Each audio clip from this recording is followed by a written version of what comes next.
My name's David Smith. I'm the founder of Little Ninja UK, a campaign around reducing children's air pollution exposure. When I was asked to come and speak, I kind of thought, okay, how long do I get to talk for? And they said 5 to 10 minutes, and I thought, okay, I'll take 10.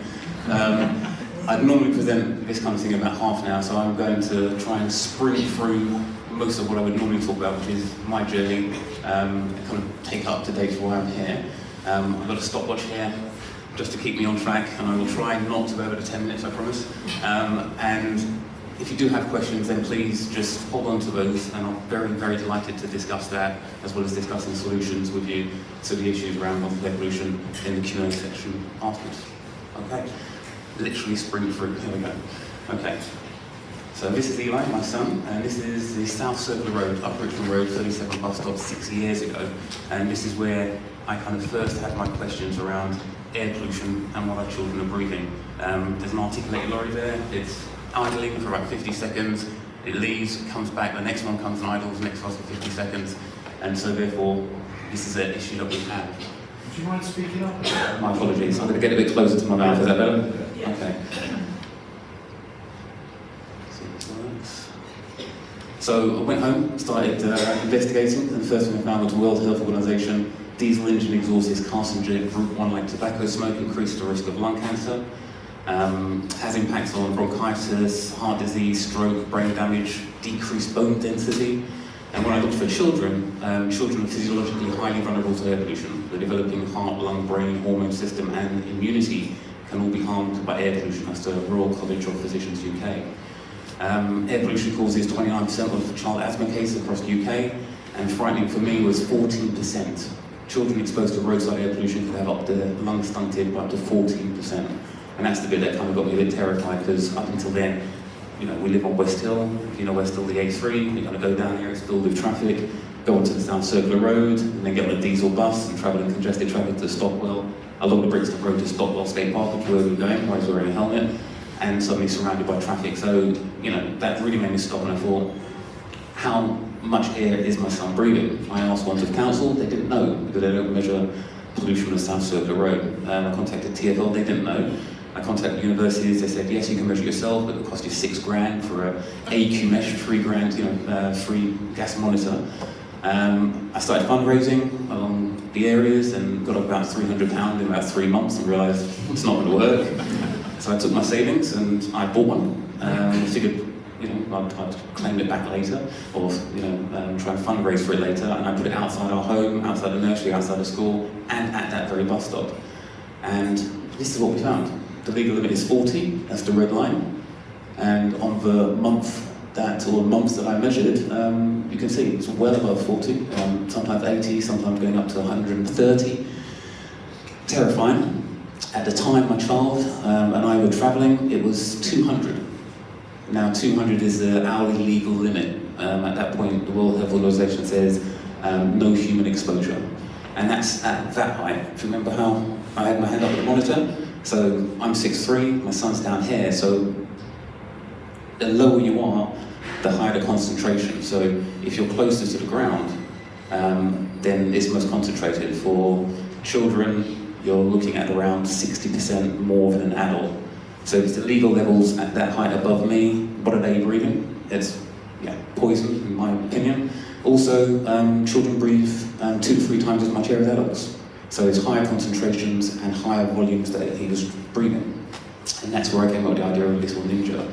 This kind of fighting these invisible pollutant monsters, NO2 and PM2.5. And I kind of created a comic strip based on my son's experience, and went into school, started explaining it, Wandsworth Council and deputations, and you know, trying to let people understand more research showing that even 1 metre distance from the vehicle exhaust reduces significantly the air pollution exposure. 2 metres, 3 metres, 4 metres, actually it starts going down quite dramatically.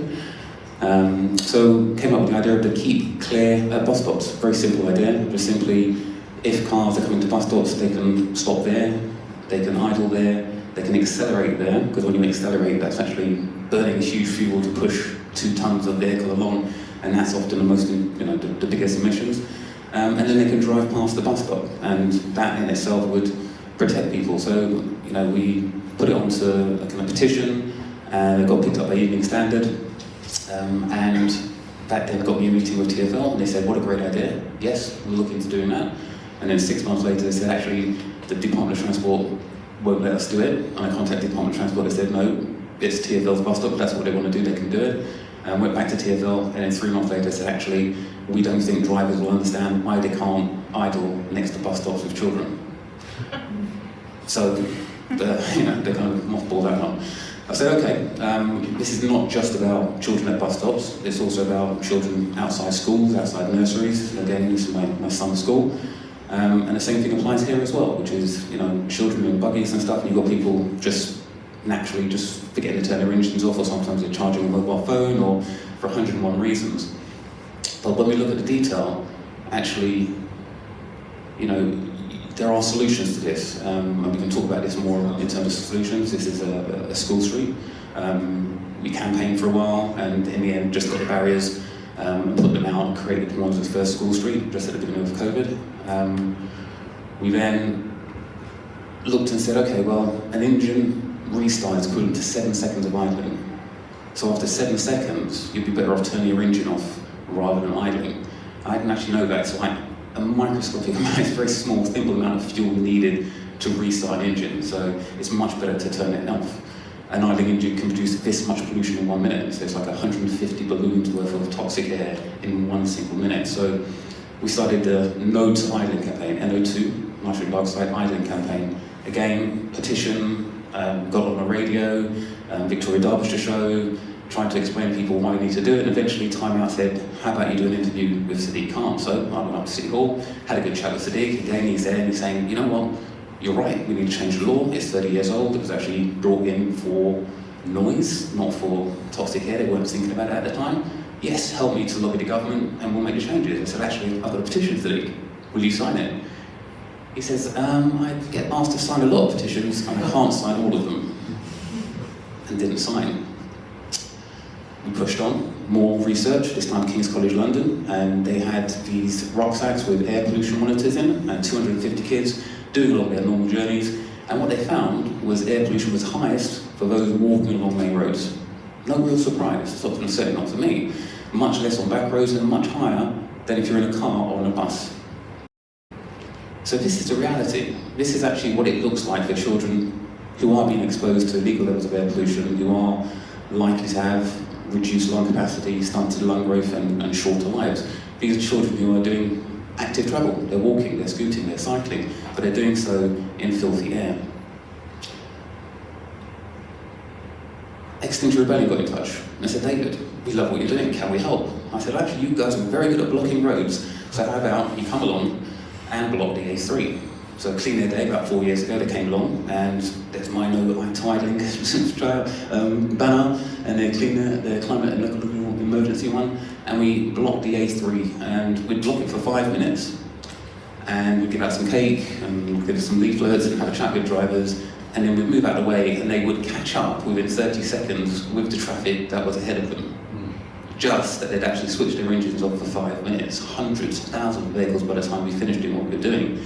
And it reduced air pollution, because you weren't having this start, stop, which is again what really burns a high amount of fuel.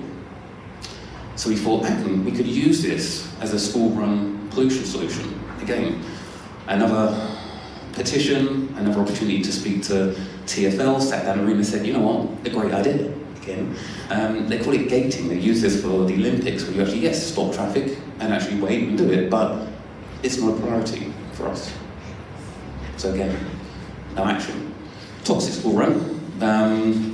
This is a great piece of research, and again, it reinforces what you see in the middle. That much time they're spending in terms of travelling, and that much air pollution exposure, so it reinforces this idea that the journey to school, the school run, is where children are getting their highest air pollution exposure, but their greatest overall is not at home, it's at school. It's, when they're actually in the playgrounds, and sometimes even in their classroom. And it's not surprising, because the amount of schools that are near main roads, and the schools that are on the main roads, 80% are deprived schools. 80% are deprived schools. So now we're starting to see a slightly different picture here, where we're actually talking about who it is who's most exposed to this. Black British children are exposed to up to 30% more air pollution than their white counterparts. Black, Asian, minority ethnic Britons are exposed to particular matter pollution at rates of 19 to 29% higher than white Britons. Our analysis shows children from a BME background or mostly deprived areas in London experience significantly higher levels of toxic pollution at school. This inequity will affect them for the rest of their lives. I know you all know the story of Edekis Deborah because Rosamund came to speak with you a few weeks ago. Fantastic. But interesting, the research also shows that traffic pollution within poor areas is likely to be caused by those living in relatively more affluent areas, further compounding the environmental injustice.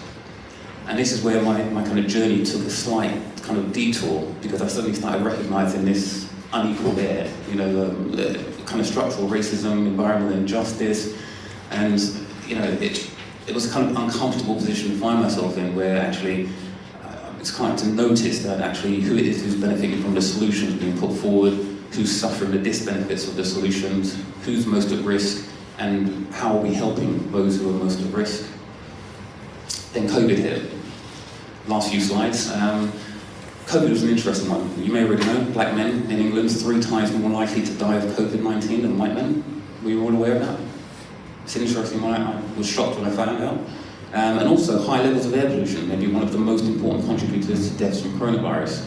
Obviously, if you're getting this damage to your respiratory system through air pollution, and then you've got a respiratory pandemic, you better put the two together and you've got real issues. So for me, the kind of COVID solution should have been to reduce air pollution in the areas of highest air pollution, to reduce air pollution for the people who are most at risk from COVID-19. Instead, we had schemes such as low traffic neighbourhoods, where part of the idea of low traffic neighbourhoods was to create severe traffic congestion on the main roads to kind of disincentivise people from driving, to make driving less convenient. But by creating severe traffic congestion on these roads, they're actually increasing air pollution, increasing danger for those most at risk. No surprise, people from black and minority ethnic communities are more likely to oppose low traffic neighbourhoods.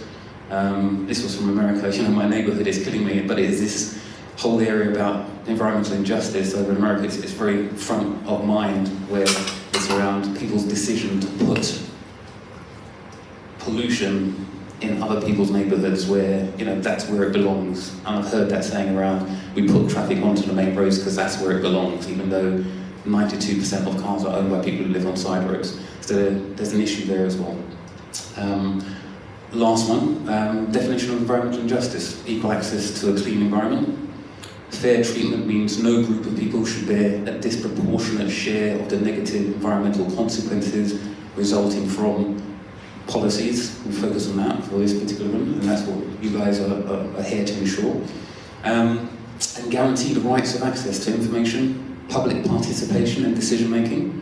I love to see that right around the room here. And access to justice in environmental matters. So I think my message is, I'm just delighted that we've got a Citizens Assembly. I'm delighted to look around the room and see a level of diversity. It's so important that the decisions that are made around the future, whether it be about climate, about air pollution, there is an element of social, racial, environmental justice. There is an idea about climate justice. These are front of mind when coming up with solutions. And the idea is, when we look at it, we say, okay, yes, we can see the benefits.